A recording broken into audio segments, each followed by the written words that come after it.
Ya me dicen.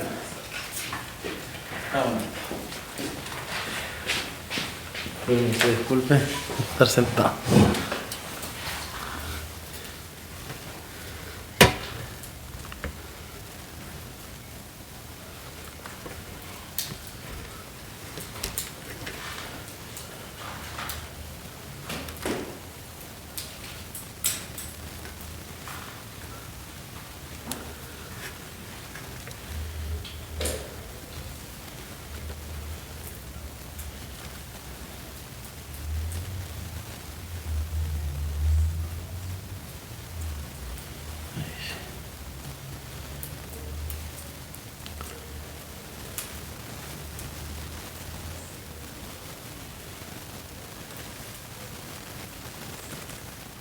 No, se quedó pegado.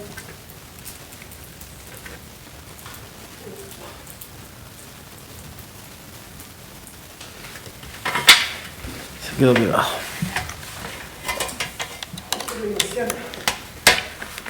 Pero se supone que este computador es más rápido. Ya vamos a orar. Amado Dios, buen Padre Celestial, gracias te damos, Señor, por este día, por tu amor, por tu bondad y misericordia. Gracias porque nos permites estar nuevamente acá en clase para aprender de ti, de tu palabra. Pedimos tu presencia, que tu Espíritu Santo venga a iluminar nuestras mentes, Señor. Toma el control de todas las cosas, Señor, ayúdanos en el nombre de Jesús. Amén. Amén. Ya, ¿qué conocen de profetas menores? Que son más chicos que los mayores. Ya. Sabía que sus escritos son más cortos, más que nada, pero no hay que ser más importantes o menos importantes que los mayores. Ya. Y que son personajes que eran inspirados por Dios para dar profecías bien de juicio, de... Claro. De juicio mayormente, hay que decirlo. Sí. Sí, me acuerdo. ¿Ya está bien? ¿Sí? ¿Está bien? ¿Estamos listos entonces? Pueden retirarse. ¿Algo más?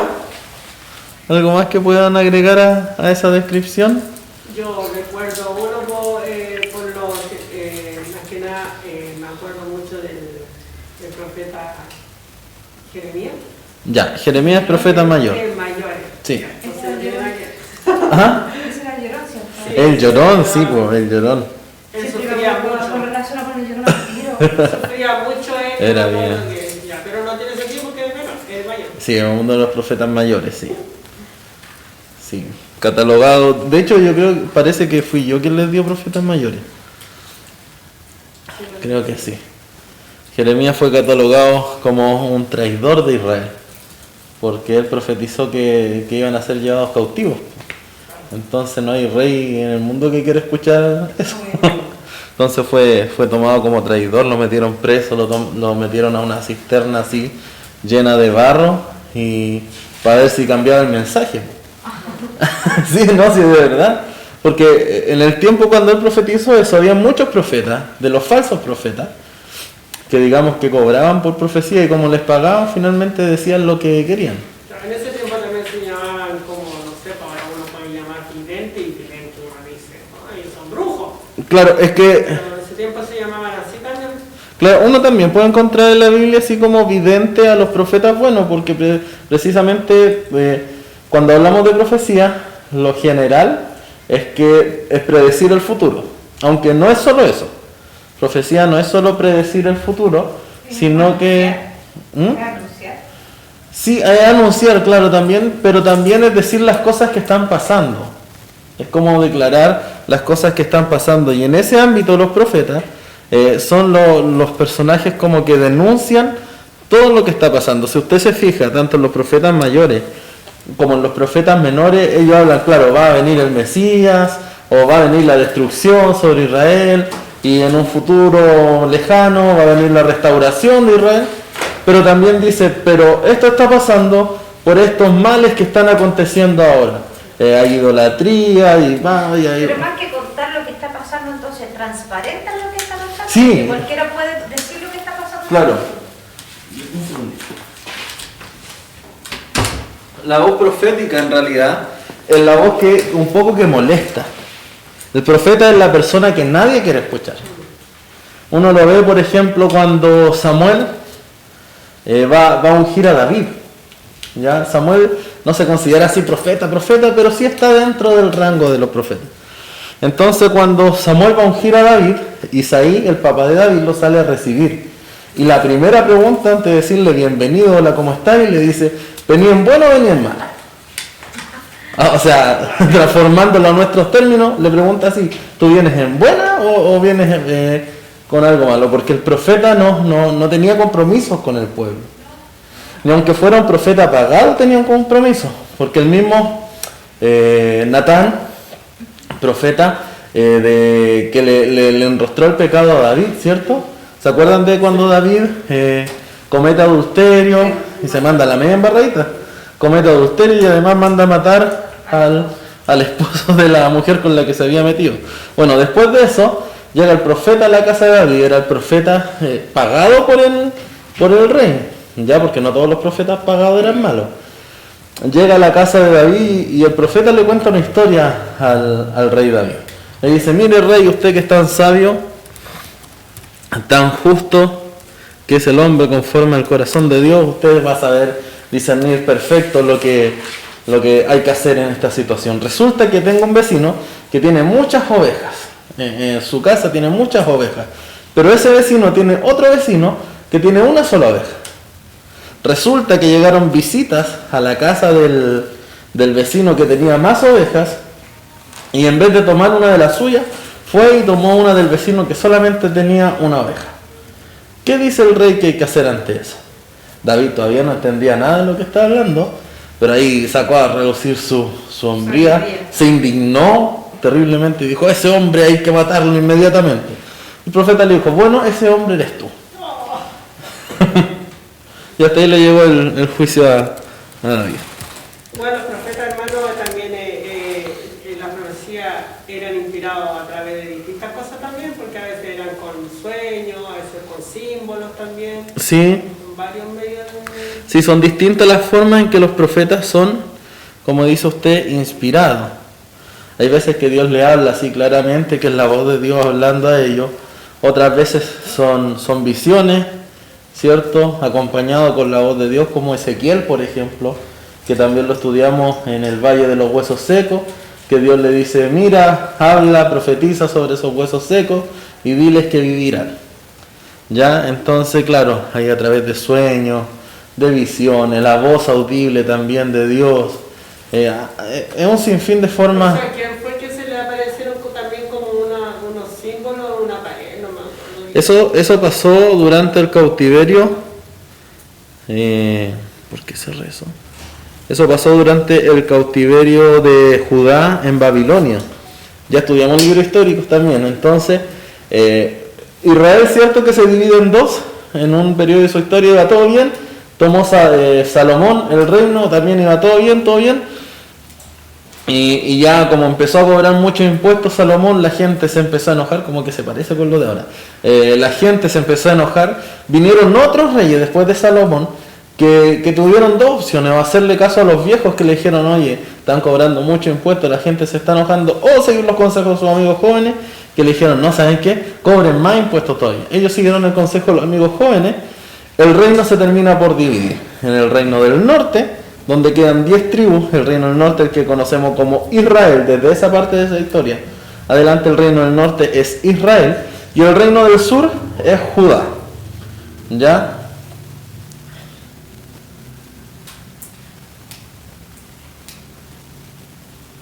Y entonces es ahí donde van dirigidas. ¿Por qué se me cierra esto?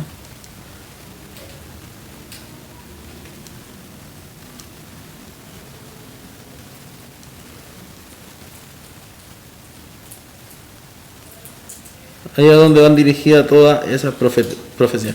Lo que usted me estaba diciendo, por favor. Usted me estaba hablando de algo que se me fue la idea. Hay alguien que se le aparecía como... ya. Sí, perdón, ahí vamos a esa historia. Entonces, perdón, el reino del norte es llevado cautivo por los asirios. Muchos años antes de que el reino del sur, del reino de Judá, que es, digamos, el reino bueno, el reino con el que Dios tuvo más misericordia. porque con los otros los asirios llegaron y partieron, por decir así. Ya no, con el reino de Judá el juicio demoró más,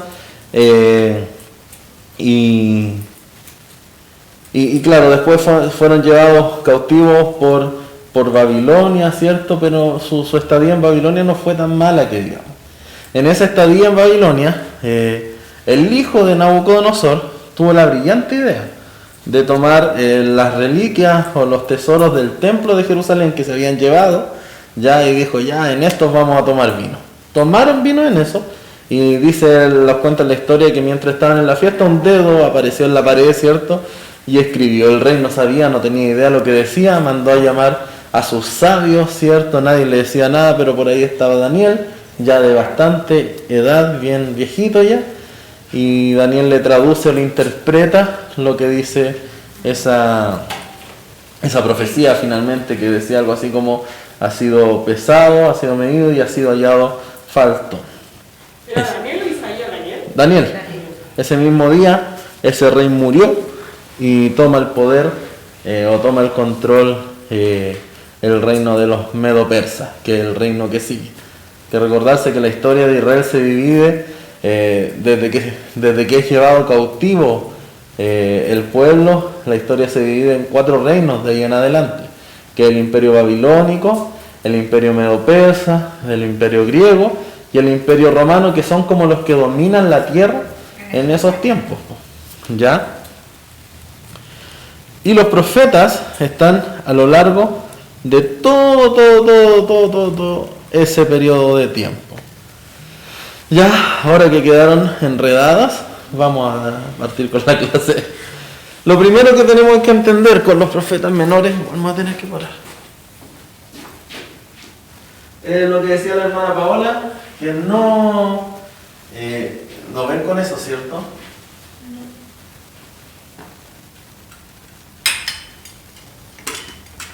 Esto de transformar la iglesia en un estudio de grabación es complicado. ¿Ahí sí?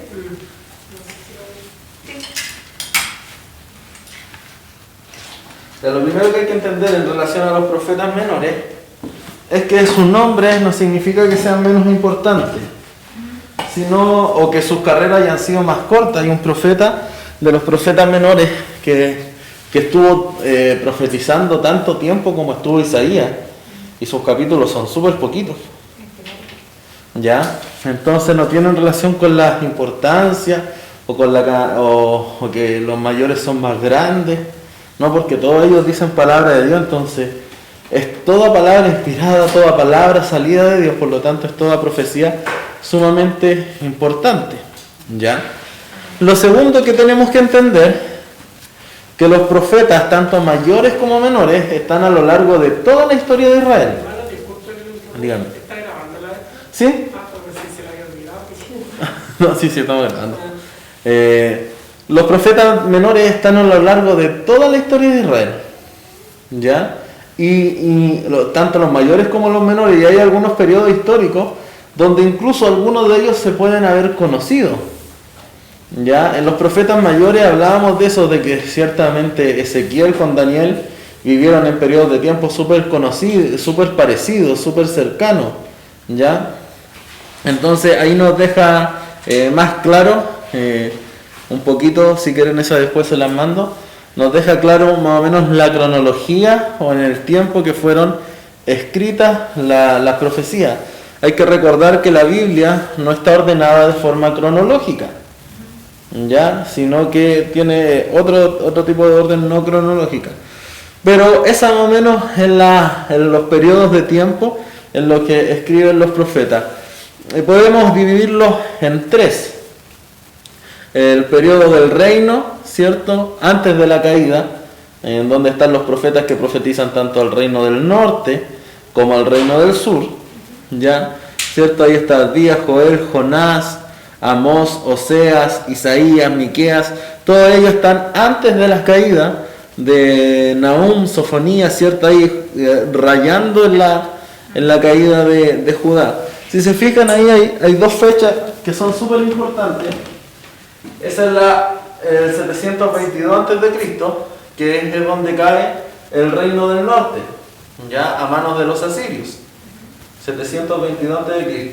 Y después, en el 586, el reino del sur, Judá, es llevado cautivo por los babilonios. Pasa parte del periodo babilónico y también parte del periodo medo-persa, hasta que Ciro está en el poder, ¿cierto? Y Nehemías le presenta la inquietud de que en Jerusalén los muros están destruidos, sus puertas están quemadas a fuego, y que eso los tiene muy tristes, que ellos quieren volver a Jerusalén a reconstruir eso, y Ciro les da permiso, ¿ya? Entonces tenemos el periodo del reino, los profetas que profetizan cuando Israel todavía es reino dividido, pero reino al fin.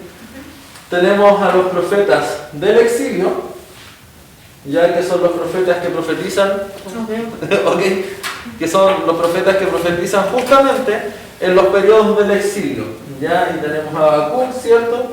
Jeremías, Ezequiel y Daniel, eso ya lo estudiamos nosotros. Y después tenemos cuando Israel vuelve a Judá, a Jerusalén, tenemos los profetas post-exílicos. Entonces, ¿han escuchado esa palabra que dice que Dios habla antes de tiempo, durante el tiempo y fuera de tiempo? Ya, aquí pasa algo parecido. Tenemos a los profetas anunciando que va a quedar la embarrada.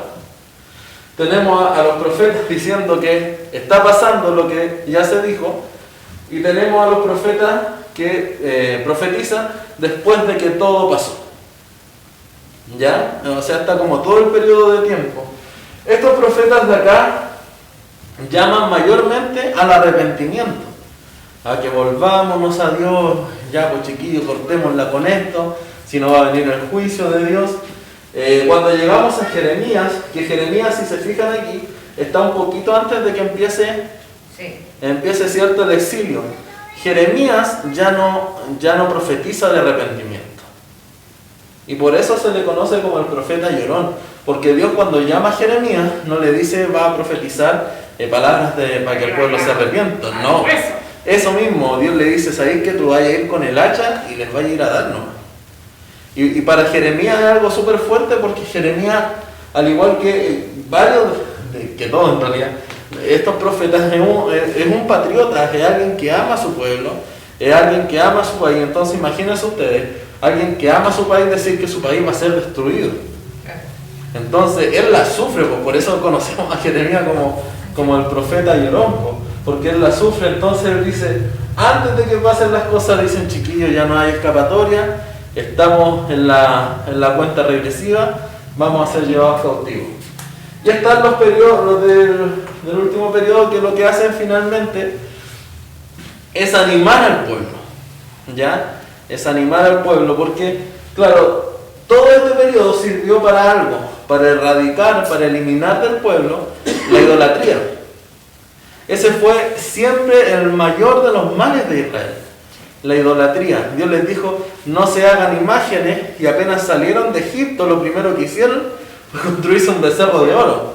Tiempo después, en una de las ciudades, Betel, ¿cierto? A pesar de que ellos sabían que lo del becerro de oro había estado terriblemente mal, adoraban a Dios a través de la imagen de un becerro de oro.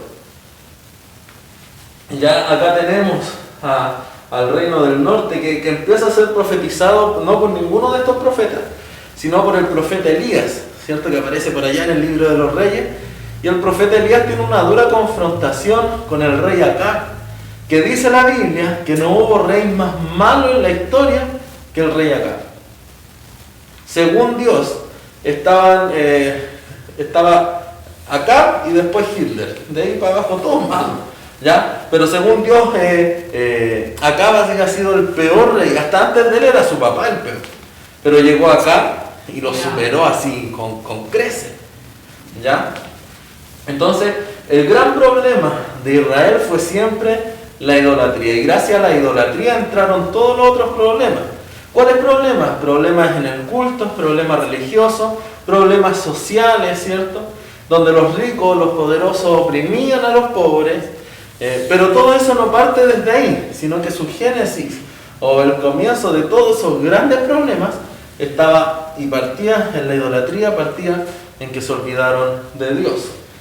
Este periodo, el periodo del exilio, erradicó la idolatría. La eliminó por completo. Y cuando volvieron acá, cuando volvieron a Jerusalén, el reino de Judá estuvo 70 años cautivo. Israel ya nunca más se arregló, por decirlo así. Siempre estuvo desolado, siempre estuvo mal, ¿ya? Pero el reino de Judá, 70 años después del cautiverio, vuelve a Jerusalén y vuelven a reconstruir el templo. Ahora, ¿qué pasó en el regreso? No había idolatría, pero sí se volvieron cómodos, sí se volvieron en un culto no más que formal, simplemente, preocupados de todas las cosas, excepto de Dios.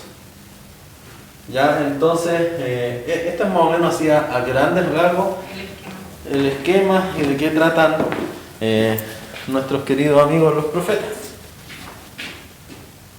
Y tenemos un pequeño orden cronológico también de la Biblia, que si se fijan, Génesis es escrito casi en el mismo tiempo que el libro de Job. Libro de Job, ¿cierto? Ahí está Job, Salmos, Proverbios. Job es uno de los libros más antiguos de la Biblia. Y ahí ve como algunos de esos profetas puede estudiarlo junto con algunos libros. Joel, Oseas con Segunda de Reyes, Amós, Jonás, Isaías, Miqueas, Nahum, Sofonías, desde 1 Samuel hasta Segunda de Reyes. Ahí va a encontrar más o menos la historia. Esdras, Nehemías, Esther se estudia junto con los libros de Malaquías, Sofonías y Ageo. Ya como que ahí le van contando la historia. Los profetas, mis hermanas, a lo largo de su historia, hay dos líneas proféticas a lo largo de todo Israel. Ya va profetizando lo mismo, pero desde distintos puntos de vista. Mientras unos se dedican a profetizar desde el ámbito político y social, otros se dedican a profetizar desde el ámbito religioso. Ya digamos que esas dos líneas de pensamiento que no se oponen, sino que hablan de lo mismo, pero desde distintos puntos de vista, corren a lo largo de toda la Biblia y de toda la historia profética. Eso como introducción. Eso no lo entendí mucho. ¿A qué se refiere? Digamos que sí, esa es la forma en que fue escrita la Biblia, el orden cronológico. Ya, porque la forma en que nosotros tenemos escrita nuestra Biblia no está ordenado en fechas. La Biblia no está ordenada en fecha cronológica. No es que se escribió Génesis, después Éxodo, después del... No, Job, por ejemplo, es uno de los libros más antiguos de la Biblia. Se escribió a la par con Génesis. Ese digamos es el orden. Los salmos no podríamos ponerlos en una sola fecha, porque como salmos tiene tantos escritores, se escribieron a lo largo de toda la historia de Israel. ¿Ya? Y mientras Esa es como la historia cronológica real, ¿cómo fue escrita? Claro, eso más o menos hay que decirlo, porque con las fechas hay que tener harto cuidado. Es más o menos el orden en que la Biblia fue escrita. La Biblia nuestra está ordenada de una forma como un bosquejo, podríamos decir. Está como el inicio de todas las cosas, después está una parte de la historia de Israel, después viene la otra parte de la historia de Israel, después vienen todos los profetas, después, viene el principio, que es el Pentateuco, los 5 primeros libros, ¿cierto? Después vienen todos los libros históricos, después vienen los poéticos y después vienen los proféticos. Como que ellos ordenaron la Biblia así como un esquema de ordenar, ¿ya? No hay ningún problema, sí, en eso. Solamente que para entender el hilo de la historia como va bien hay que releerla, digamos, de esa manera. ¿Ok? Para Israel, los profetas menores podríamos decir que son un solo libro, porque es pequeñito, ya también llamado los 12, que son 12 profetas. ¿Ah? Eso estaba contando, son 12 menores y 3 mayores. Sí, 4 mayores. Ah, no, sí, son 3 mayores, solo que... Sí, tiene toda la razón. Entonces al final los menores son mayores. Claro. Son mayores. Exactamente. Partimos con Oseas, ¿ya? Ahí me acompañan en sus libros, si gustan o toman apunte como ustedes prefieran. Oseas. El contenido, ya lo tienen ahí, dice el profeta del amor divino. ¿Ya? ¿A quién profetiza? Acuérdense que aquí empezamos a dividir entre Israel y Judá y las naciones vecinas. ¿Ya? Él profetiza a Israel y ahí está escrita la fecha de escritura y quién fue su autor, Oseas. ¿Qué podemos decir en relación a los profetas menores, además de todo lo que ya hemos dicho? Es que es la porción de la Biblia menos leída, ¿ya? Pocas veces se predica incluso de ello, pocas veces se enseña, no sé, pues, ¿hay algún texto de los profetas menores que conozcan? Yo estoy seguro que sí.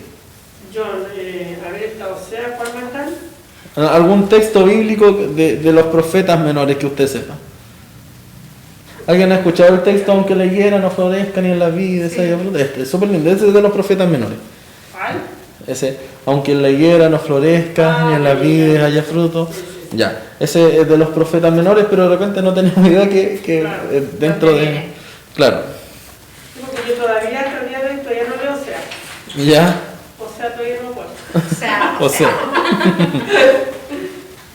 Ya, estos 12 libros firman 3 grupos. Los primeros 3 contienen las primeras profecías dirigidas a Israel y a Judá. Los 6 siguientes a las naciones gentiles, es decir, a todos los otros países, exceptuando Israel y Judá, y a Judá. Y las últimas 3, escritas después del destierro, se refieren al resto restaurado de Judá. Entonces el primero a Israel y a Judá, el primer grupo, el segundo grupo a las naciones gentiles y a Judá, y el tercer grupo de profetas es netamente a Judá.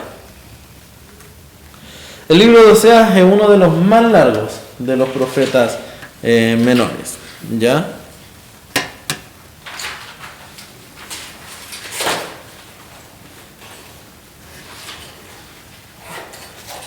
Tiene 14 capítulos, ya, así que anda por ahí con Jeremías, si no me equivoco, o con Ezequiel, creo, ¿ya?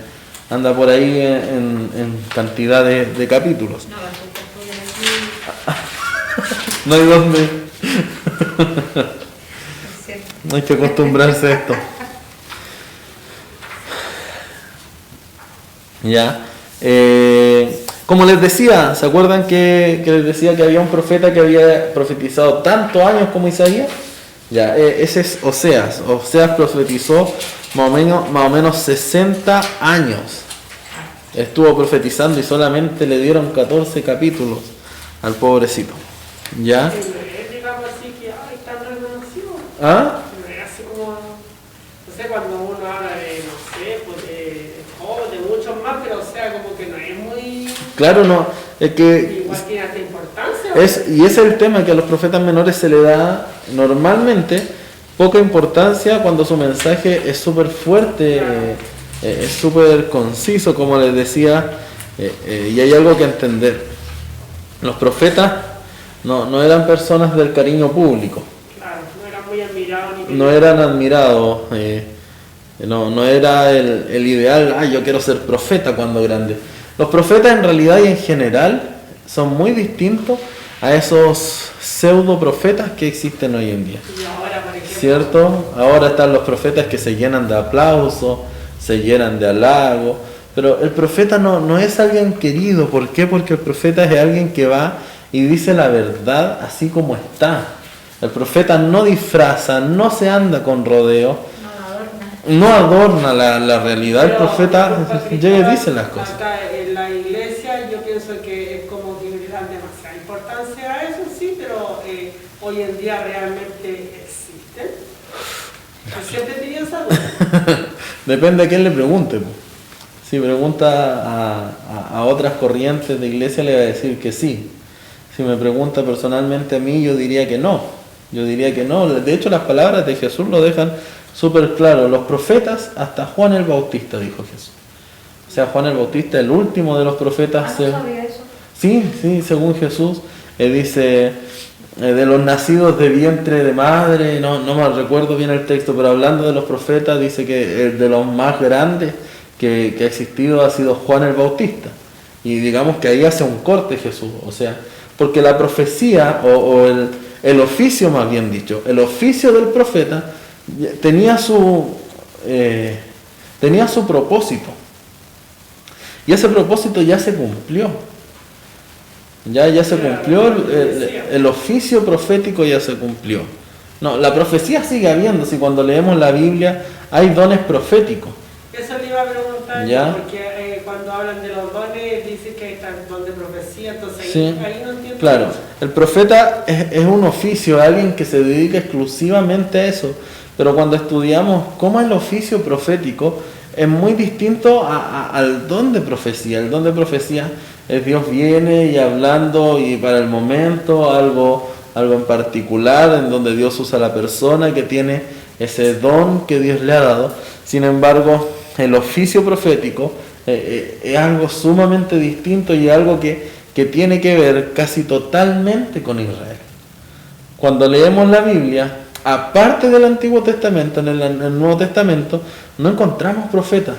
No sé si se han dado cuenta, pero en el Nuevo Testamento no va a encontrar profetas a no ser Juan el Bautista.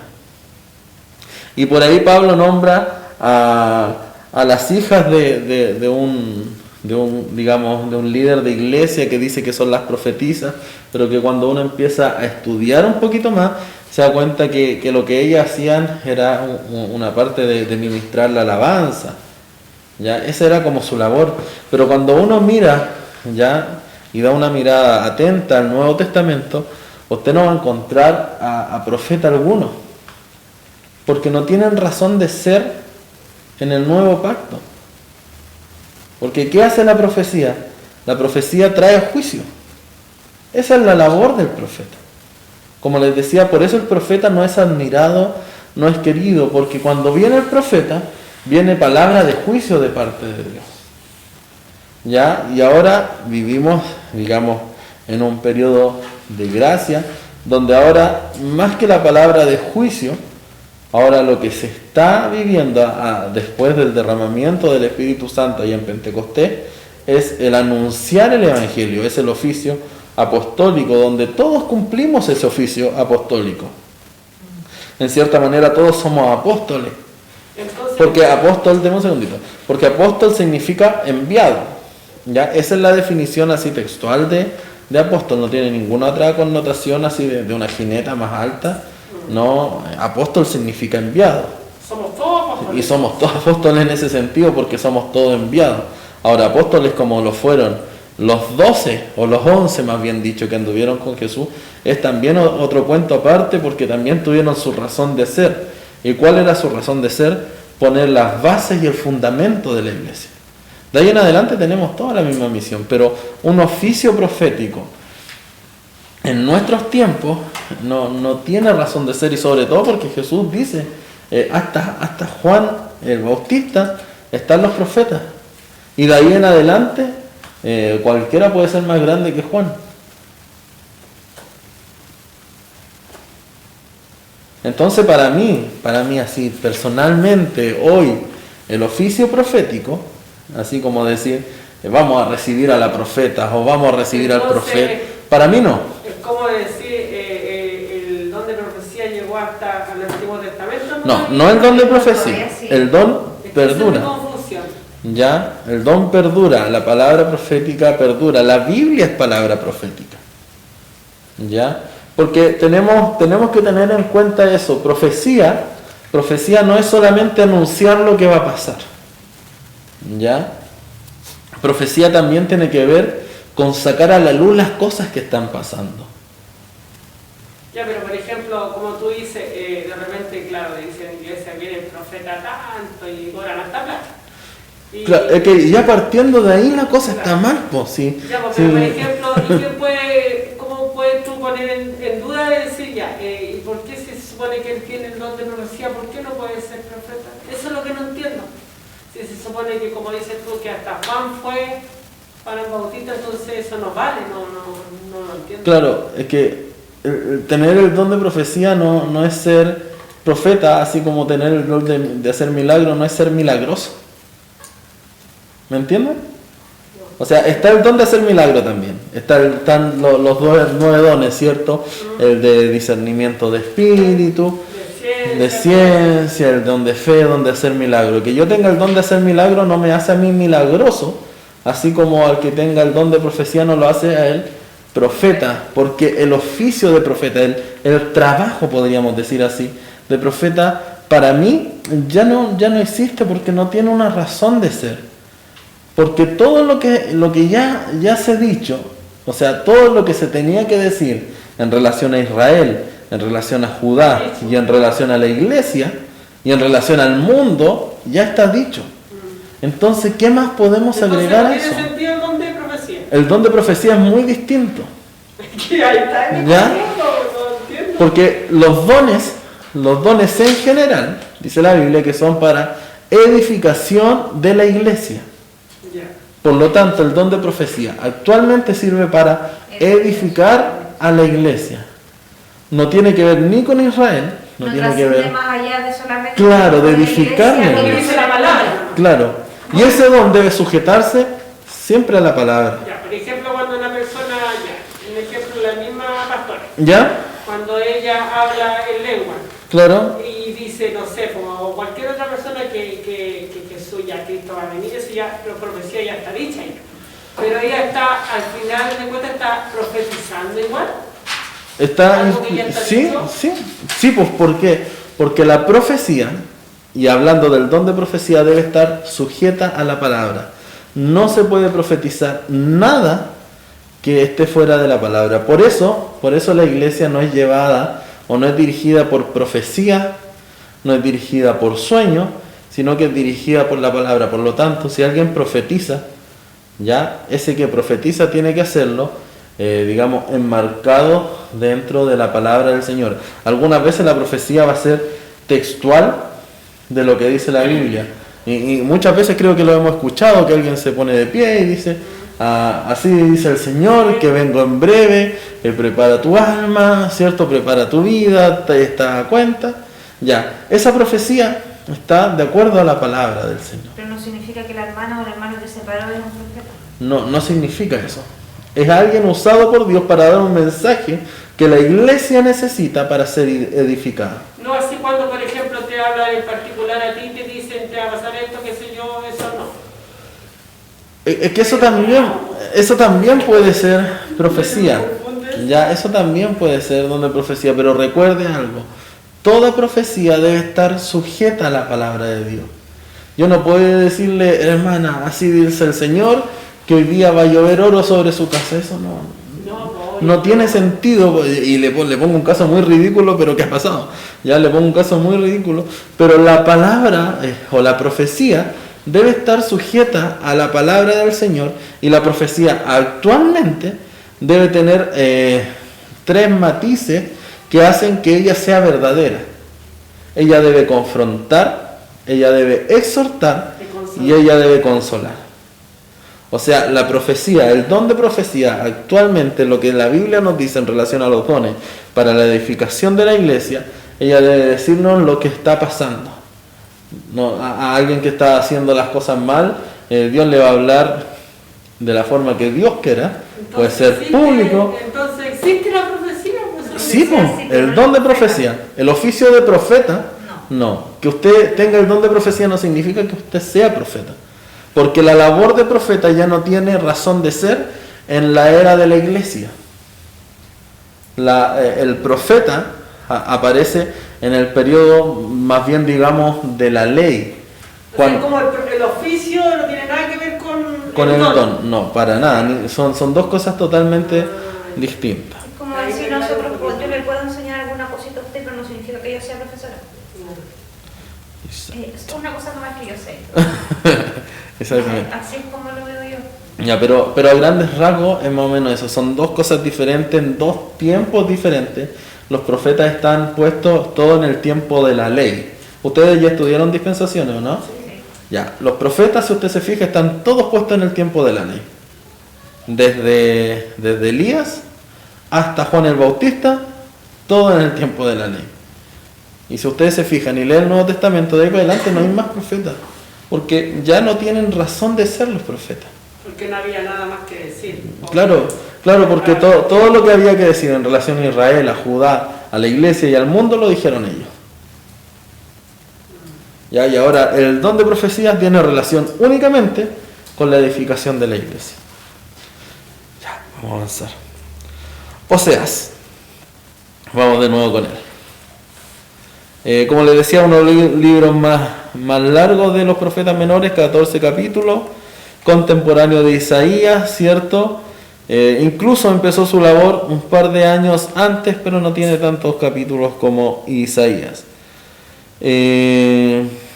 Oseas vivió y profetizó durante el periodo del reino de las 10 tribus, es decir, Oseas profetiza al reino del norte, a Israel, oprimido y amenazado por los asirios.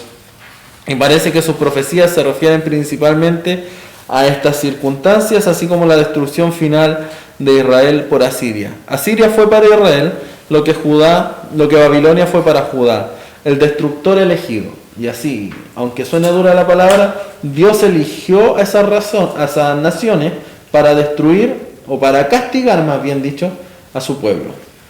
Asiria para castigar a Israel, Babilonia para castigar a Judá.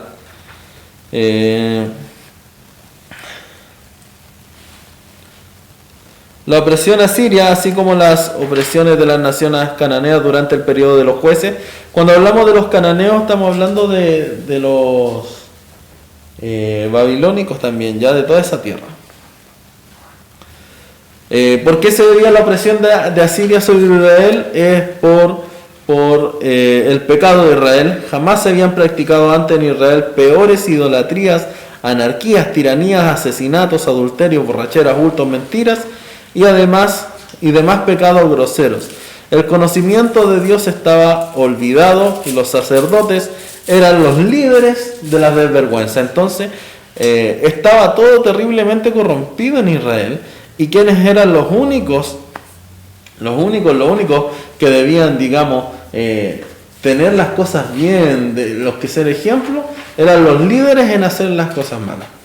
Entonces los sacerdotes, quienes debían estar al frente, estaban haciéndola peor.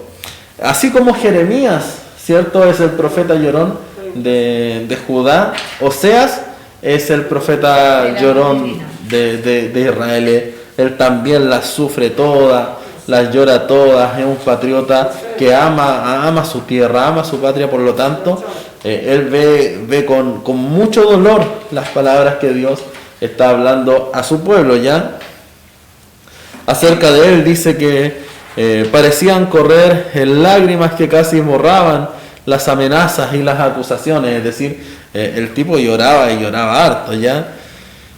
Pero Israel estaba desviado totalmente. La ternura de Oseas, que lo ha designado porque él se le designa como el profeta del amor, y no es precisamente por sus palabras amorosas, que para nada existían, sino que se le llama profeta del amor debido a su espíritu perdonador. ¿Ustedes saben con quién se casó Oseas? No, pero era infiel. ¿Ah? No, por las mujeres infiel. Sí, él se casó con una prostituta, sabiendo lo que era la mujer. Él se casó con ella, le eligió a ella, la mujer le dio 3 hijos que probablemente ni de él eran. El texto lo dice. Yo no fui. ¿Ya? ¿Ah? ¿De verdad? Sí. La mujer, Gomer se llamaba, la esposa pródiga, se vendió para hacer lo malo. No solamente una o 2 veces siguió sus impulsos de la tentación, sino que 3 veces. Hasta que al final abandonó a Oseas y abandonó a sus 3 hijos, que como dice el libro probablemente ni de él eran. Vaya a saber uno. Pero a pesar de todo esto, el profeta la perdonó, la libertó de la esclavitud y vivió en su casa por muchos días. Ahí, digamos que la redimió. Uno diría que es tonto sea, ¿cierto? Uno diría, pero ¿cómo aguantó tanto? O primero, ¿por qué se casó con ella? O si habiendo tanta, eligió a ella. Desde entonces había ese hombre. Desde entonces. El tema es que él se casó con ella un poco por mandato divino. ¿Se acuerdan cuando Dios le mandó a Ezequiel que no llorara porque su esposa se había muerto? Sí.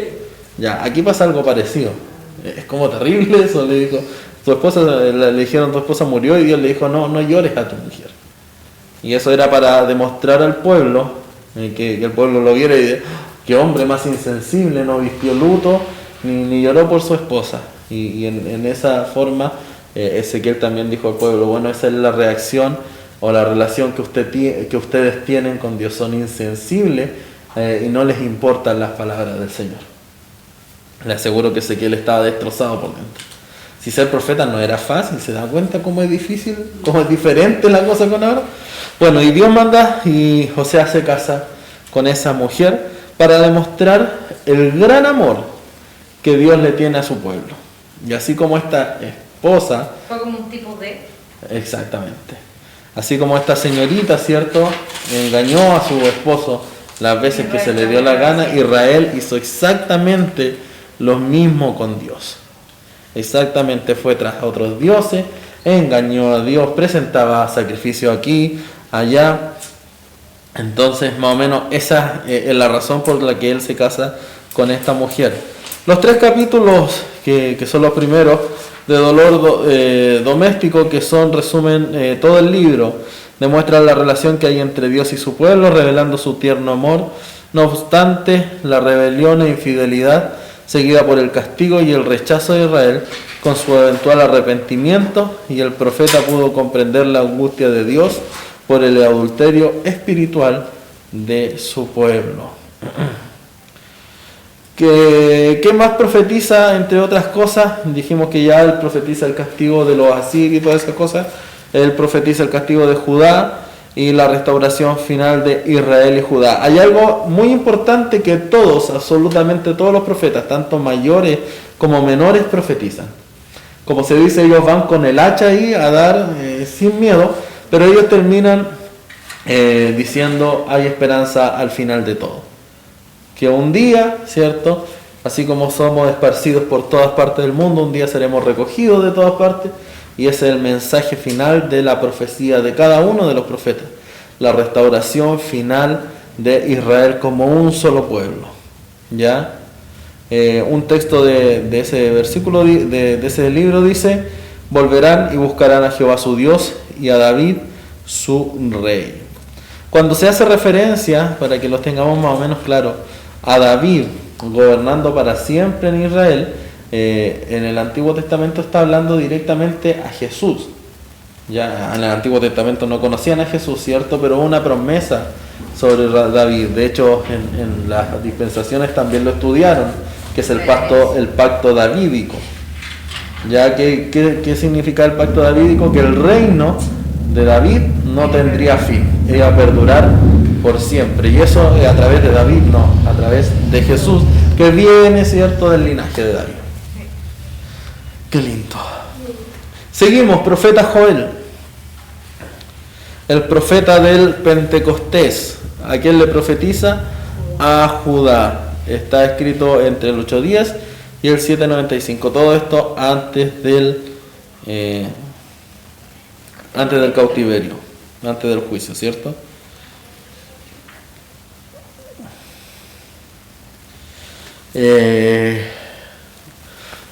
Cuando leemos el libro de Joel, lo que más se habla y lo que más se ve es una profecía en relación a una plaga de langostas.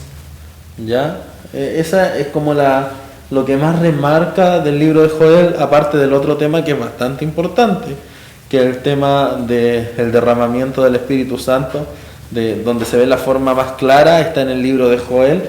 De hecho, Pedro, cuando predica a los 5.000 que estaban ahí en el aposento alto, él cita el pasaje del libro de Joel. Ya, él dice, esto fue lo dicho por el profeta Joel, en los postreros días derramaré mi espíritu sobre toda carne. Ya. Entonces, más de la mitad de la profecía habla sobre la devastación de la plaga de langosta. Y cuando se habla acerca de esta plaga, se habla acerca del luto, de humillación, y del terrible sufrimiento que la tierra va a tener. La peste de insectos y la prolongada sequía son utilizadas por Joel para reproducir una ruina mayor que asolaría la tierra muchos años después. El desarrollo de la plaga de langostas es expresado por los términos, o sea, una cosa lleva a la otra: la oruga, la langosta, el pulgón y el revoltón, ya que son terribles plagas que afectan principalmente las cosechas. Creen algunos teólogos que esto puede haber prefigurado los 4 poderes mundiales: Babilonia, los medo-persas, Grecia y Roma, los cuales devastaron sucesivamente a Judá como las langostas destruyen la tierra. Es decir, estos reinos la agarraron con Judá, por decirlo de alguna manera, y destruyeron a ellos. Después se habla acerca de una profecía en el 3er capítulo, ya, que habla acerca de la reunión de las naciones en el valle de Josafat, y esta profecía habla así literalmente del juicio a las naciones que aparece en Mateo 25, ¿cierto? El profeta también habla acerca de un tiempo de guerra universal antes de la venida del milenio de paz. De aquí que gritará: proclamad guerra, despertad a los valientes, lléguense, vengan todos los hombres de guerra, y haced espada vuestros asadones, lanzas de vuestras hoces. Amén. Entonces esta profecía habla también acerca de lo que en Apocalipsis conocemos como la batalla de Armagedón, la batalla final, no es la final, pero es la batalla de Armagedón que ocurre antes del milenio. Joel ve también perturbaciones celestiales, desarreglos en el sistema solar, los cuales se cumplirán al final de la gran tribulación, siendo heraldos o mensajeros de la segunda venida de Cristo. Es decir, tiene una profecía bastante extensa Joel. Joel profetiza de lo que está viviendo el pueblo, de lo que va a vivir y también de lo que va a pasar en el mundo y del final de los tiempos. Ya, pero el profeta habla tanto de bendiciones como de juicio. Primero tenemos el cuadro de una prosperidad temporal, cuando se termina la sequía con unas lluvias, la tierra una vez más rinde su fruto. Sigue luego el anuncio del derramamiento del Espíritu Santo en Joel 2, 28 y 29. Y esto es lo que les explicaba antes, cuando Pedro utilizó el día de Pentecostés, estas mismas palabras, ¿ya? ¿Qué más habla? Y lo mismo que los otros profetas, habla acerca de la restauración futura de Israel. Jehová bramará desde Sion y será esperanza de su pueblo y fortaleza de los hijos de Israel. De esto contaréis a vuestros hijos y vuestros hijos a sus hijos y sus hijos a la otra generación. Entonces el profeta Joel también, a pesar de hablar acerca de la devastación y todo eso, termina diciendo: ya chiquillo, al final de la historia todo se arregla. Todos los profetas en realidad terminan así. Que esa es la cosa. Sí, los profetas decían la verdad y toda la cosa, pero al final igual no es que no eran tan malos, sino que al final igual de parte de Dios dan la salida de que no siempre va a ser así esto, sino que todo eso tiene una razón de ser. Igual el nombre profecía, porque claro, lo miraban, después lo corregían y lo consolaban. Exactamente. Sí, y si usted se fija, la profecía tiene ese sentido y tiene que tenerlo así. ¿Ya? Seguimos con el profeta Amós. Él no estudió para ser profeta. Usted había escuchado de las escuelas de profetas, ¿cierto? Sí. Sí, en el libro histórico hablamos de eso. Con profetas mayores, no me acuerdo. La cosa es que las escuelas de profetas eran donde se preparaba gente precisamente en la palabra, y de ahí salía más de alguno que Dios llamaba a la profecía. Él no salió de ahí. Ya él era un simple pastor que Dios llamó para profetizar. Él era de Judá, pero Dios lo manda a profetizar a Israel. Ya Amós es profetiza 200 años después de Salomón, 100 años después de Elías. Fue contemporáneo, aunque mayor que Oseas, y se adelantó en una generación a Isaías. Amós era pastor, productor de frutas, de una pequeña aldea que se estaba así al sur de Belén. Era oriundo de Judá, pero como ya les decía, Dios lo mandó al reino del norte. No era de escuela de profetas, pero el Señor lo llamó tras el ganado y lo ordenó y le dijo: ve y profetiza en mi pueblo de Israel. El periodo de esta profecía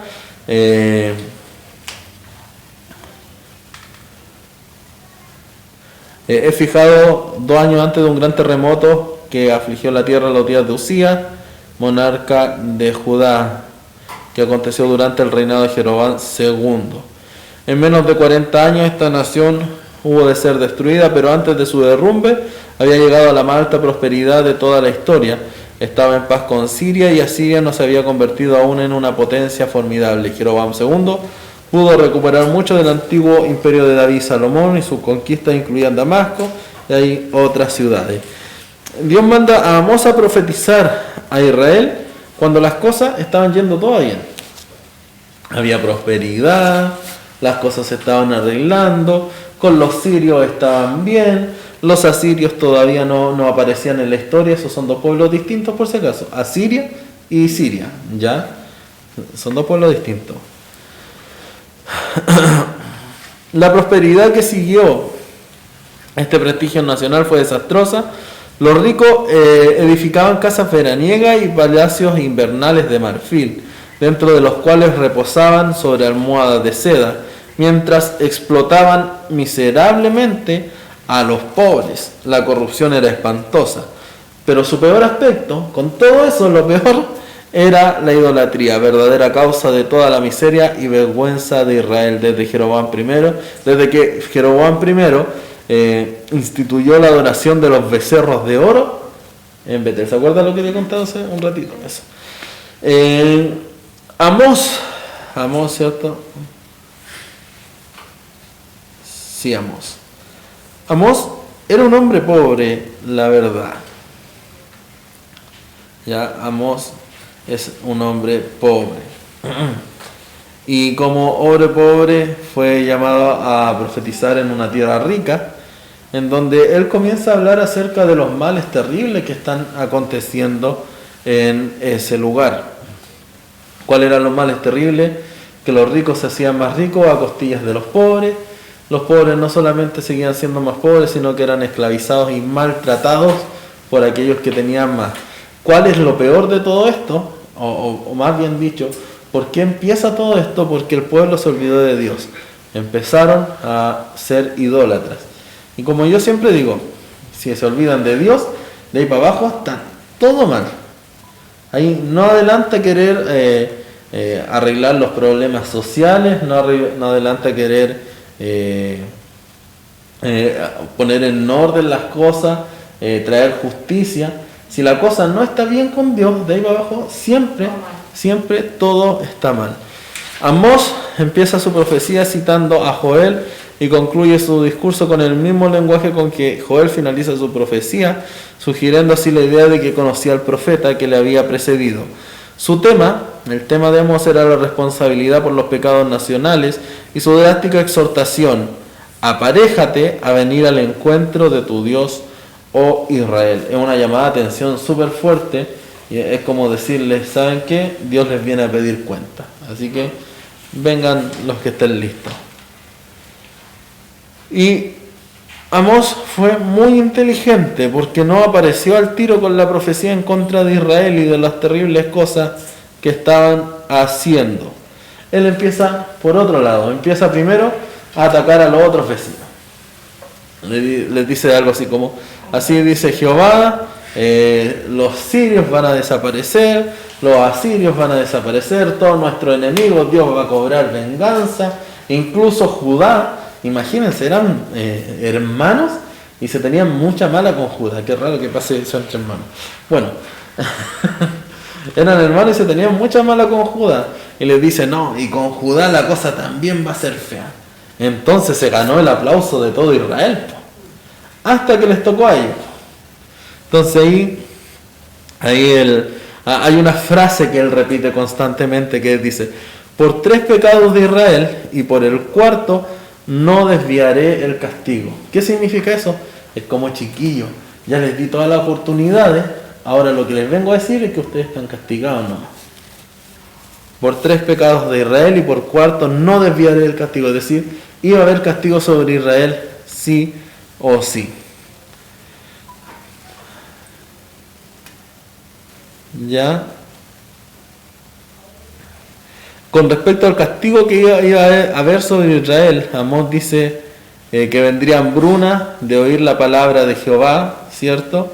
Y que también, aunque caben hasta el infierno, de allá los tomará de su mano, y si subiesen al cielo, allí los hará de descender. Es decir, no habría quien pudiera escapar al castigo de Dios. Amós era un hombre duro, un hombre de campo, no se dejaba intimidar. Él habló las siguientes palabras: bramando el león, ¿quién no temerá? Hablando el Señor, ¿quién no profetizará? Entonces decía que él iba a decir las palabras que iba a decir nomás, y con su lenguaje de campo, de pastor, de hombre de la tierra, no iba a tener problemas en eso. Israel le dijo: ándate a profetizar para tu tierra, tú ni siquiera eres profeta. Y él les dijo: por supuesto que no, yo no soy profeta, nacido de escuelas de profetas, pero lo que Dios me mandó, eso profetizaré. ¿Ya? Y también lo mismo termina el libro diciendo de la futura restauración de Israel.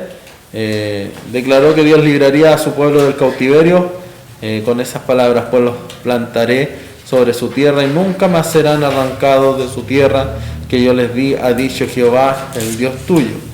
El estilo de Amós es claro, enérgico, su dicción no era elegante, se debía precisamente a la dureza de su mensaje y de dónde él venía.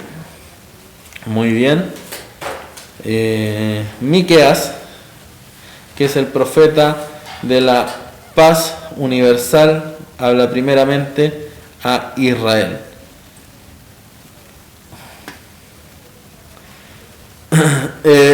Miqueas es el único profeta menor que dirigió sus mensajes tanto como a Israel como a Judá. A pesar de que su discurso es breve, contiene una de las más importantes profecías del Antiguo Testamento, que aparece ahí en Miqueas 5:2, siendo la descripción más completa del Mesías, su naturaleza, reinado y su obra. ¿Ya? Jeremías habla de Miqueas, se refiere a él como el testigo fiel y audaz, y declara que además que Judá escuchó su voz y se arrepintió. Es decir, que las palabras de Miqueas tienen que haber sido tan fuertes que Judá le hizo caso. Miqueas profetiza un poco después de Oseas y de Amós, durante los reinados de Jotam y Acaz y Ezequías, antes de la caída de Samaria, un poquito antes de que el reino del norte fuera destruido, pero él profetiza al sur. Era contemporáneo de Isaías. El profeta mayor era hombre de ciudad, el profeta menor nació en una casa humilde, era pobre y murió tal como vivió, siendo un hombre pobre. ¿Ya? Isaías se dirigía a la nación, a toda la nación y a los moradores de la ciudad, pero Miqueas sentía más intensamente los males de su propia clase, de la gente humilde. Fue el gran profeta de la reforma social. Ya él fue, digamos, el que más habló acerca de los males y de las desigualdades sociales de su tiempo. La primera profecía menciona al menos 10 ciudades y aldeas de ahí de su hogar, avisándoles de las calamidades venideras, ya, y ahí nombra algunas de las ciudades. Pero mientras se detiene brevemente cerca de su ciudad natal, son Samaria y Jerusalén las que forman el asunto principal de sus anuncios. Predice la invasión de Salmanasar, de Senaquerib, la dispersión de Israel, la cesación de la profecía, es decir, que se iba a acabar la profecía, la destrucción total de Jerusalén y algunos acontecimientos de un futuro distante. Ya, algunas cosas que pasan en el libro, que el primer capítulo, en Miqueas, Es una acusación conjunta a la casa de Israel por sus pecados y por la contaminación de Judá y Jerusalén. El pecado de la opresión fue objeto de la mayor acusación de parte del profeta. De este pecado se halló más culpable a los ricos y ociosos. La prosperidad causada en gran parte por los largos años de paz bajo el gobierno de Usías había creado una nueva clase de ricos, quienes cegados por su rápida riqueza ambicionaban aún más ganancias. Estos explotadores ricos jamás habrían oprimido a los pobres si sus crímenes no hubiesen sido protegidos por los gobernantes, a quienes Dios había puesto para salvaguardar los intereses de los pobres. El profeta compara semejante explotación de los pobres con una fiesta de caníbales. ¿Qué está diciendo el profeta? Está diciendo que los ricos estaban haciendo de la suya, estaban explotando a la gente, estaban teniendo ganancias de más a costillas de los pobres, y que aquellos que Dios había puesto para que cuidaran a los pobres, a los gobernantes, estos también se habían desviado, y en vez de protegerle la espalda o cuidar a quienes tenían más necesidad, protegieron a los que tenían menos necesidad. Y él compara todo esto con una fiesta de caníbales. ¿Ya?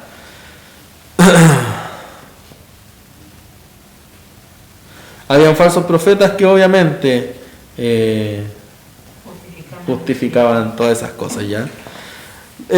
Habiendo proclamado juicio sobre Israel y Judá, luego de denunciar a la Trinidad de malhechores, el profeta mira a través del correr del tiempo y narra una visión mejor y más feliz. Describe la edad de oro de una paz perpetua. Si alguien puede buscar por favor Miqueas 4 del 1 al 4.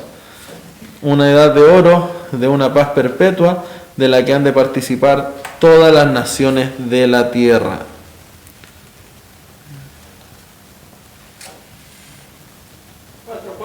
Sí. Y se sentará cada uno debajo de su vid y debajo de su higuera, y no habrá quien los amedrente, porque la boca de Jehová de los ejércitos lo ha hablado. Entonces esa es una tremenda profecía del fin de los tiempos, donde habrá equidad, igualdad y justicia de la de verdad, de la que es dada por Dios, ¿cierto? Está hablando acerca de los días del reinado milenial. La gran profecía de Miqueas trata acerca del lugar de nacimiento. Miqueas fue quien dijo que nacería en Belén, 700 años antes del nacimiento. Pensé que solamente había sido Isaías quien hablaba de Jesús. No, sí, son varios los profetas en realidad que mencionan. De hecho, aquí tiene una pequeña historia. Sí, mire, en la profecía de Génesis se designó la tribu, Génesis 49:10, se designó la tribu de Judá, de donde nacería Jesús. En la profecía de Natán de 2 Samuel se reveló que era de la casa de David, es decir, del linaje de David. En la visión de las 70 semanas de Daniel se anunció el tiempo, y aquí en Miqueas se descubre su lugar. Ya. Isaías dice que va a ser hijo de una virgen. No, así está. En los últimos 2 capítulos de Miqueas se desarrolla un pleito entre Dios y su pueblo. Isaías y Amós habían estado presentados la controversia de Dios con su pueblo por causa de sus pecados. Pero la queja de Miqueas se relaciona con un culto frío, formal e insincero, el cual a la vista de Dios es pecado. El verdadero evangelio social sostiene siempre que el culto formal es bueno, pero que está lejos del cumplimiento pleno del deber del hombre para con Dios. Un culto formal, hablamos de algo así como un culto pauteado. Es como hacer las cosas porque hay que hacerlas, ¿no? Porque como es domingo hay que ir al culto. Eso habla del culto formal, no habla de una intención del corazón de querer ir a cultuar al Señor. Llegamos a Jonás, al hombre que se lo comió una ballena, dicen algunos. La Biblia dice que fue un pez.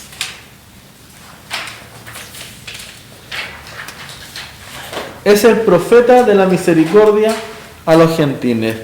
Jonás no profetiza a Judá ni Israel, sino que a Nínive. Ya. Lo primero que les vamos a decir de Jonás es que es un pequeño malhumorado este hombre que no quería ir a profetizar a Nínive. De hecho, de todos los profetas es el único que se guardó el mensaje y le costó caro.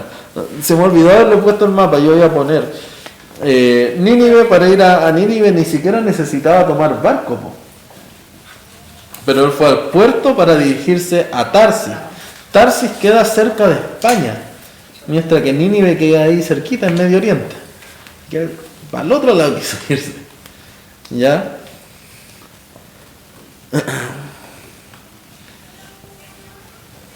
Muy bien, entonces él habla a Nínive. Él no quiere ir a profetizar a Nínive por algo súper claro. Y él se lo dice a Dios. Dice: Señor, por esto yo no les quería profetizar. Yo te dije que tú eras bueno, que si ellos se arrepentían tú los ibas a perdonar. Por eso no quería profetizarle. Porque ¿qué quería Jonás? Quería destrucción, quería que corriera sangre por Nínive. Si finalmente Nínive es la capital de Asiria. Los asirios, las profecías ya lo venían diciendo, los asirios iban a destruir a Israel. Los asirios iban a destruir a Israel. Entonces Dios le dice a Jonás: Jonás, anda y predícale a los asirios y a los de Nínive, que eran los peores, pues hasta caníbales eran. Eran terribles los de Nínive. Y Dios le manda a profetizar, ¿ya? Hay muchos que dicen que Jonás es un libro falso, que es una historia ficticia, ¿sí? Es una historia que prefigura a lo que es Israel. Pero bueno, Jesús lo citó. Jesús lo citó en el Nuevo Testamento, y Jesús es voz de autoridad. Entonces, esa, digamos, es como nuestra mayor, a lo que nos apegamos para decir que es un libro verdadero. Así como Israel rechazó a los profetas de Dios, Israel también rechazó a su Hijo unigénito al aludir a Cristo a los que fueron altamente favorecidos por su ministerio. Declaró que los hombres de Nínive, Jesús dijo esto: los hombres de Nínive se levantarán en el juicio con esta generación y la condenarán, porque ellos se arrepintieron a la predicación de Jonás. Y he aquí, más que Jonás en este lugar. ¿Qué quiere decir ese texto dicho por Jesús? Está hablando de Jonás. Él está diciendo que la gente de Nínive en el día del juicio se va a levantar y va a condenar a la generación que estuvo con Jesús, que no creyó en él. ¿Por qué? Porque con Jonás se arrepintieron. Los de Nínive se arrepintieron con las palabras de Jonás. Y ese día que le estaba hablando era uno mayor que Jonás, y aún así no se arrepintieron. ¿Ya? Jonás fue tipo de Jesús en su sepultura, ¿cierto? Y en resurrección, porque 3 días estuvo en el vientre del pez y el tercer día fue echado fuera ya. También es una prefiguración de la nación judía, en cuanto a que el gran pez representa a las naciones que tomaron cautiva a Israel, ¿cierto? Y más tarde volverían a resurgir.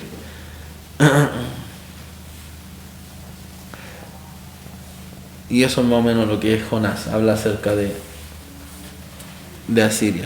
Después viene Nahum, que podríamos decir que es una continuación del libro de Jonás.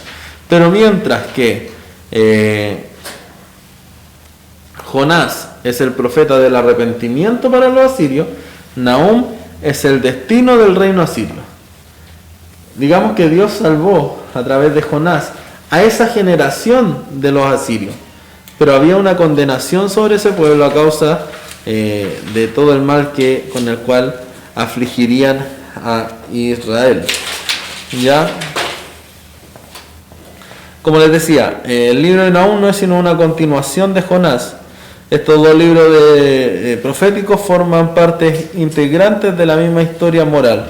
Uno trata del arrepentimiento, el otro predice la catástrofe. La historia de Nahum a todo esto es uno de los profetas queridos por Israel. Nahum significa consolación. ¿Y por qué es querido? Es porque él profetiza la destrucción del enemigo de Israel. ¿Ya? Asiria es el enemigo odiado y el enemigo y opresor de Israel. ¿Ya? Bueno, cuando leemos el libro de Nahum, ¿ya?, nos vamos a dar cuenta históricamente que es la profecía más precisa acerca de la destrucción de un reino.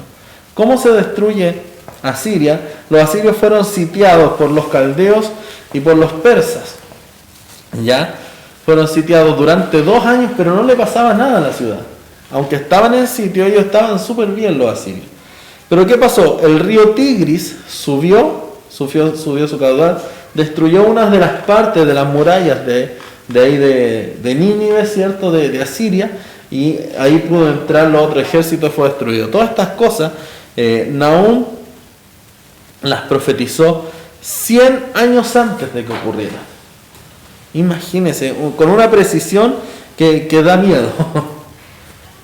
Una precisión así exacta anunció acerca de la destrucción de Asiria. La última parte del capítulo habla acerca de la extinción completa de Nínive.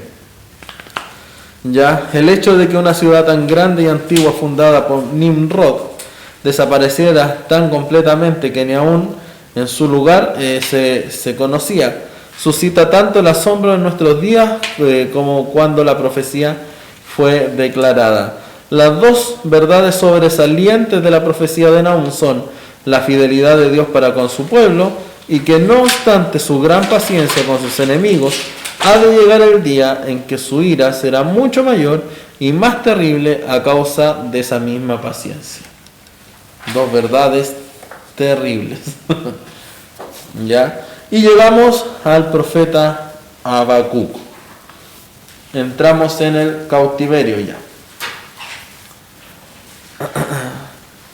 Yo sé que ha sido súper rápido y corriendo los profetas, pero... Sí, son 12. Cualquier cosa ahí ustedes después me escriben, me mandan mensajes y yo le ayudo, ¿ya? Habacuc entonces habla acerca del destino del rey caldeo, que son los babilónicos, referente a Babilonia y descrito durante el destierro. Nínive cayó más o menos en el año 606 y después de la profecía de Nahum, ¿cierto? Y después de eso, Habacuc dio a conocer su visión de la destrucción de Babilonia. ¿Ya? La profecía de Habacuc fue dada justamente cuando el tambaleante reino del sur reconocía el peligro del nuevo conquistador del mundo. Ya Nabucodonosor había llevado el primer grupo al cautiverio, Daniel con toda la gente, ¿ya? Después había seguido ya la segunda deportación y ya estaba por venir la final destrucción. Habacuc, al igual que Job, hablan no de una aflicción propia, sino de la nación, y también lo hacen de una manera muy emocionante, muy de adentro, ¿cierto? Muy que dan ganas de llorar cuando uno lee el libro, ¿ya? ¿De qué se trata la profecía de Habacuc? En realidad yo encuentro que Habacuc es como un libro donde el profeta está orando y Dios le contesta, ¿ya? Primero parte por un reclamo de parte de Habacuc. Si Habacuc está triste, su pueblo deportado y todas esas cosas, entonces esto parte como un reclamo de Habacuc diciendo: Señor, ¿hasta cuándo nuestros enemigos? ¿Ya? ¿Hasta cuándo estos se ríen de nosotros? ¿Hasta cuándo nos tienen cautivos? ¿Ya? Deme un segundito. ¿Ya? Hasta que Dios le da la respuesta, le dice que todo esto tiene un propósito, que va a llegar al cumplimiento, que aunque la visión tardará, se apresura a llegar hasta el fin. Después de todo eso, después de toda esa conversación de Habacuc con Dios, el profeta ya termina reconociendo la grandeza del Señor y diciendo ese texto que todos conocemos, ¿cierto? Aunque la higuera no florezca ni en las vides haya fruto. Sí, pues.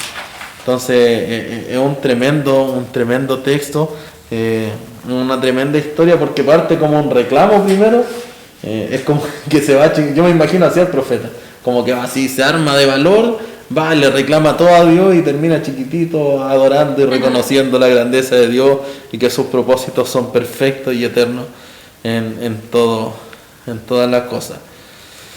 Ya me gustaría adentrarme mucho más en eso ya, pero vamos a seguir avanzando. El libro de Habacuc contiene dentro de su brevedad muchos pasajes muy conocidos y repetidos. En Habacuc encontramos pasajes como el justo en su fe vivirá, la tierra será llena del conocimiento de la gloria de Jehová como las aguas cubren la mar, Jehová está en su santo templo, calle delante de él toda la tierra, oh Jehová, aviva tu obra, y finalmente yo me alegraré en Jehová y me gozaré en el Dios de mi salud o de mi salvación, dicen otros textos. Vamos a Abdías. Abdías. No lo había escuchado. ¿A quién profetiza Abdías? Profetiza a Edom. Es uno de los libros más cortos. ¿Quién es Edom? ¿Se acuerda que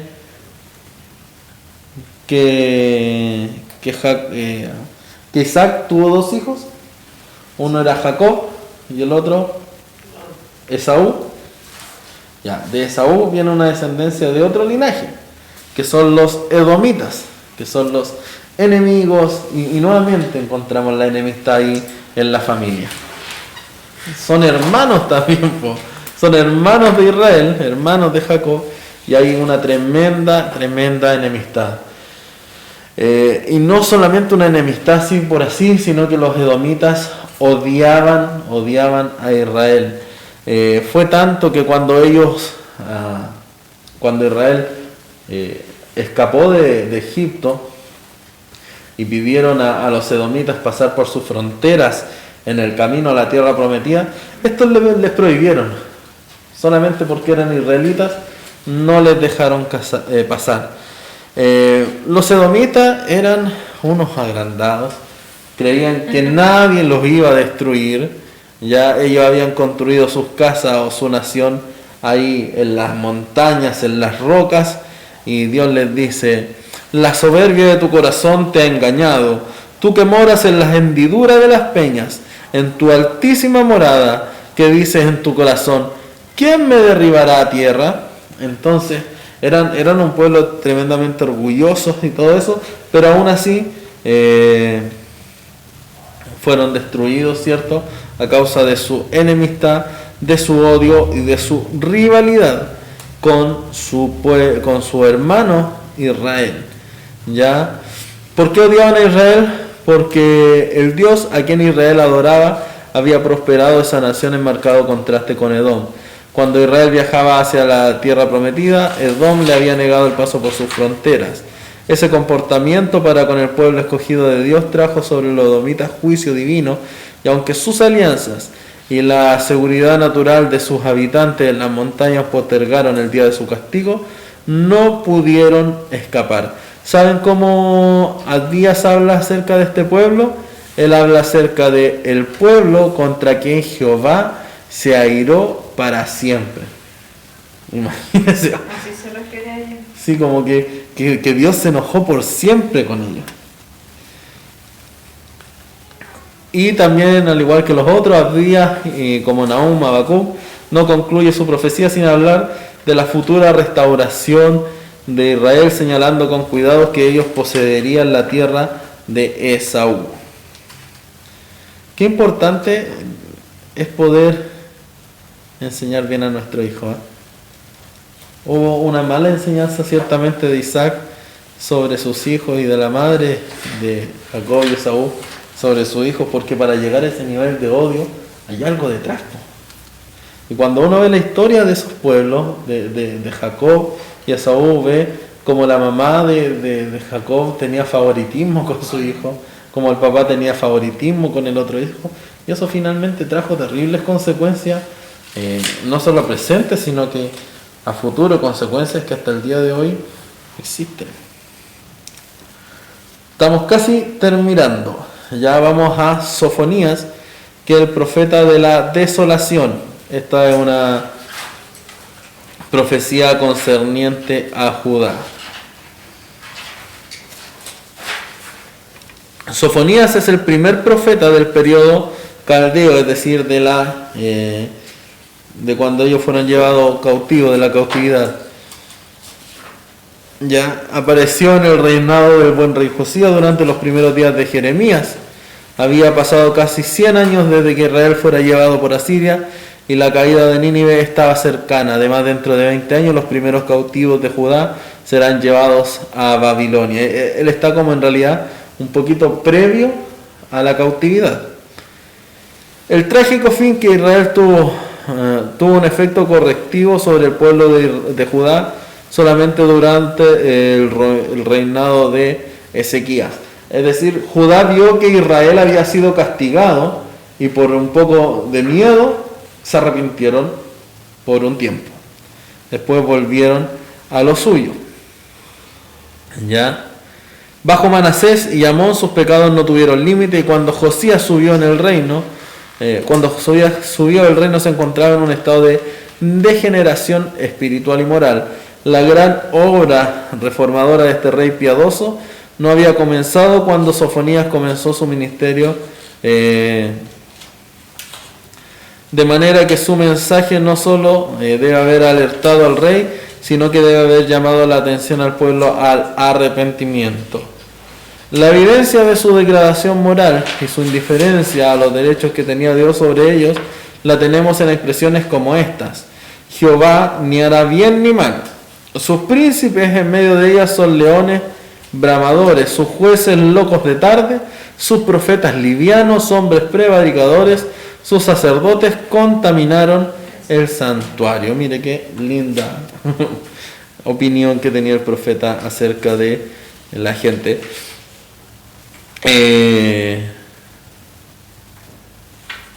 Hablando de capítulos, el primero habla acerca de la desolación que quedaría Judá a causa de sus prácticas idólatras al adorar a Baal y a los que se inclinaban sobre los terrados del ejército del cielo. Ya ellos estaban adorando a Baal y un montón de otros dioses, y estaba profetizando la desolación que quedaría en Judá. El segundo capítulo predice el juicio que ha de caer sobre los filisteos y otros pueblos, además de Nínive. En el tercer capítulo, el profeta acusa a Jerusalén y reprende sus pecados, ¿ya?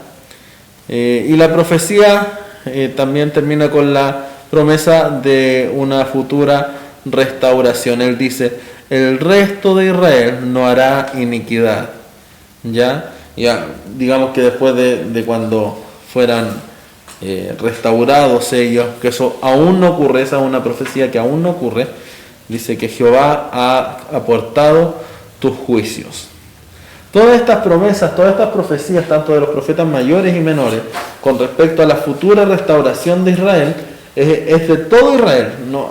Para la restauración de Israel no se está hablando de un reino del norte y un reino del sur, sino que Dios está viéndolo como toda una tierra, como todo su pueblo, y esto ocurrirá solamente en el milenio. Es algo que aún no ocurre. Sofonías es más amplio en sus profecías que cualquier otro profeta. Sus predicciones no se aplican solo a un reino, sino que abarcan a todas las naciones, dicen los teólogos. Si alguna persona desea ver todos los oráculos secretos de los profetas del Antiguo Testamento reducidos a un breve resumen, solo tiene que leer el libro de Sofonías. Y salimos del cautiverio y nos quedan 3 profetas que lo hacemos en 10 minutos. Aquí quedemos listos, ¿ya? Ageo, que es el profeta del segundo templo, referente a los que retornaron del exilio. Ya estamos de vuelta en Jerusalén, y la historia de Ageo es así, ¿ya? El pueblo vuelve a Jerusalén, Cierto, Nehemías se presenta un día, usted puede leer el libro de Nehemías para entender mejor esa historia, y Nehemías se presenta ante el rey, se presenta ante el rey de Medio Persa, el rey Ciro, el rey de Persia, y la costumbre es que nadie se presenta enojado, ni con cara larga, ni con triste delante del rey. Quien se presenta, quien no sabe presentarse de esa manera delante de un rey, su castigo es la muerte. Resulta que Nehemías va y se presenta ante el rey con cara larga. Porque antes él había tenido una conversación con sus hermanos que vivían en Jerusalén, de los que habían quedado. Y Jeremías le pregunta, ¿cómo está la cosa por allá? Su hermano le dice, está mal. Las puertas siguen quemadas, no hay restauración de nada, está todo destruido, está todo mal, está todo terrible. Ya queda terriblemente triste. Él clama a Dios, Nehemías, y ya después le lleva el vino, el copero del rey, ¿cierto? Le lleva el vino y ahí el rey lo notó que estaba con cara larga.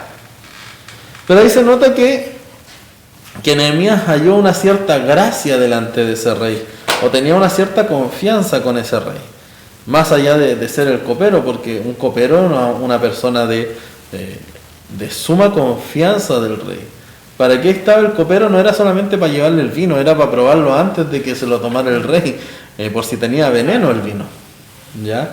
Entonces, Nehemías era alguien de la suma confianza del rey, no era un esclavo cualquiera, eso es lo que llamamos. Entonces, este rey lo ve de cara larga y le dice, Nehemías, ¿qué te pasa? Y no me digáis que estáis enfermo, porque yo sé que tú no estás enfermo. Entonces ahí Nehemías le cuenta todo.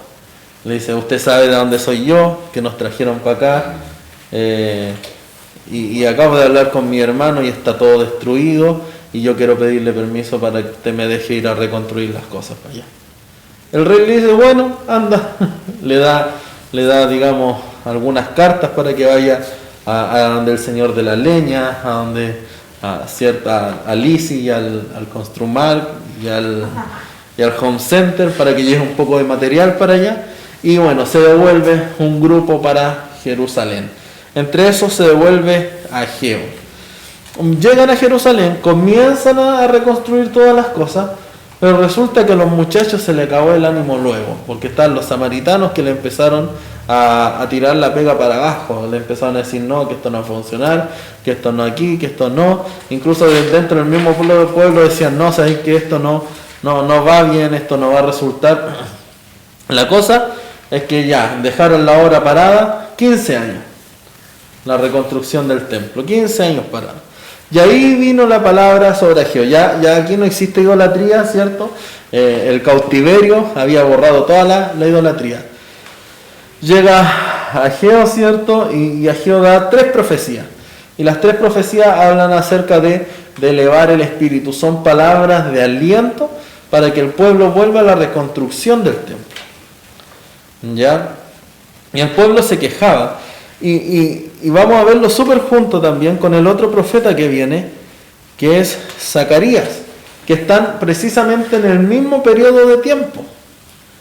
Están en el mismo periodo de tiempo. Entonces, Zacarías viene también un poco a respaldar las palabras de Ageo y también a profetizar un poco de algunas cosas que estaban ocurriendo mal. No, perdón, borren eso último que le dije. Zacarías, tanto con Ageo, vienen a hablar acerca de un poco a animar al pueblo para la reconstrucción del templo. ¿Ya? Ellos habían vuelto con esa razón, ¿ya? Pero el pueblo se desanimó. En Malaquías encontramos que el pueblo ya empezó a poner excusas. Aparte que estaba desanimado, con Malaquías empezamos a poner excusas. ¿Cuál excusa empezó a poner el pueblo? No, es que no tenemos tiempo. Mire, usted va a encontrar una excusa súper parecida a la que se escuchan. No en esta iglesia, sí en otra. En esta no. Es como que no tenemos tiempo. No, es que no me alcanza para ofrendar. No me alcanza para poder dar los diezmos. Esas son las excusas que ellos dieron, ¿ah? No es que yo las esté inventando. Esas son las que ellos dieron. No hay material, no hay tiempo, no hay plata. Pero sin embargo, usted iba a ver las casas de esos hombres de esos pobres hombres que no tenían ni tiempo ni plata y la tenían con el último LED ahí, ¿cierto? Casas todas adornadas, con aire acondicionado, las casas estaban espectacular, pero el templo lo habían olvidado. ¿Qué empezó? Ocurrió una sequía, comenzó a haber pobreza, trabajaban mucho, cosechaban poco. Ahí está la profecía de Malaquías, ¿cierto? Muy recurrente cuando se predica en relación a los diezmos y a la ofrenda, ¿cierto? Porque ellos trabajaban y ponían su jornal en saco roto, es decir, llegaban a la casa a revisar, a contar la plata y se daban cuenta que su pantalón, la túnica, perdón, el bolsillo de la túnica tenía un hoyito y se le había caído toda la plata y eso es lo que pasaba. Entonces Malaquías le dijo, sean fieles con el Señor y se soluciona todo el problema. Ya no había idolatría, pero el pueblo se había olvidado de lo principal, que lo primero era poner su mirada en Dios, y que si Dios los había hecho volver fue precisamente por esa conversación de Nehemías con Ciro, que le dijo, nosotros vamos a reconstruir nuestro templo. De hecho, Ciro le dice a Nehemías, porque era un empleado muy bueno que Ciro no quería perder, Ciro le dice a Nehemías, ok Nehemías, tú vas, reconstruyes y te devuelves. O sea, Nehemías seguía trabajando. ¿Estamos listos entonces? No sé qué empezar. Ya. No se puede. Ya. Quedan 2 minutos, según yo. Ya. Entonces, lo que hacen estos dos profetas finalmente es alentar al pueblo a la reconstrucción. Y sí, podríamos decir que sí. ¿Están en el mismo tiempo? Sí, están en el mismo tiempo los tres. Y les voy a quedar debiendo uno, que es Malaquías. Yo le hablé de Ageo y de Zacarías recién, no de Malaquías. Muy bien. Les quedo debiendo ese último. Y hasta aquí llegamos. Oremos para que se acaben luego todas estas medidas. Muy bien, vamos a orar. Recuerden, cualquier pregunta, cualquier consulta, por favor, ahí a través de... ¿Cómo va a ser la prueba? ¿Va a ser con prueba? Sí, va a ser con prueba. Presencial, sí, o sea... Sí, va a ser con prueba porque es una materia muy extensa, muy extensa como para darle un trabajo, así que vamos a hacer prueba. Yo les voy a mandar ahí un material de estudio en relación a la prueba, para que no les vaya mal, ¿ya? Así que eso. ¿Oramos? Amén. Amado Dios, Juan Padre Celestial, gracias te damos por este día, por tu amor y bondad. Señor, en esta hora queremos pedir tu presencia sobre nuestras vidas. Bendice a mis hermanas que están acá, así también como quienes escucharán esta clase. Pedimos que tu Espíritu Santo sea iluminando nuestra mente, hablando a nuestros corazones, Señor, y enseñándonos, Dios, todas aquellas cosas que son un poco oscuras, que nos cuestan muchas veces. Ayúdanos, Dios mío. Pedimos tu presencia, pedimos tu bendición, tu Espíritu Santo en medio nuestro. En el nombre de Jesús también pedimos acompaña a cada una de regreso a sus hogares. Amén y amén.